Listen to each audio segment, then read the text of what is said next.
Walang valid reason Mga ng video yan, pre. cheating. Pag nagloko ka ay walang bagay na makakapag-justify sa iyong ginawa. Isipin mo na lamang ang magiging epekto nito sa iyong partner. Isipin mo ang gabi-gabi niyang pag-iyak. At mag-isip ng worth niya bilang partner mo at bilang isang tao. Sa isang relasyon ay hindi lang pagmamahal ang dapat nangiiwan.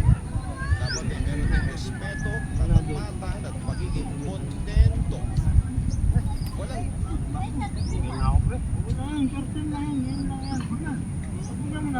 Para takbo malayo ka. Wala doon ko. Ay, takbo magnanakaw o takbo natin. Yung nakabot tayo. Kung mabilis, di mag-ano yan.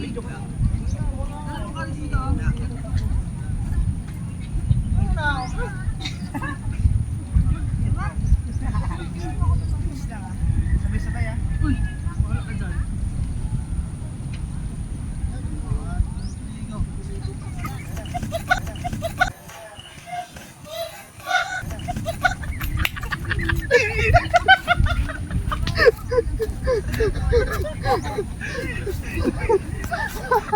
Gago. Tinulak eh. Hindi pa nakita. Wala pa, andito. Andito yung coverage. Ginawa nga dyan, pre. Sarap. Oo, kasi hanggang dito lang. To. Saan ba? Hindi ka nakita. Hanggang. Ano yan, hanggang doon sa may... Aeroplane ako, pre. Tingnan mo. Kung sino tumulak. Tingnan mo kung sino tumulak. Ay,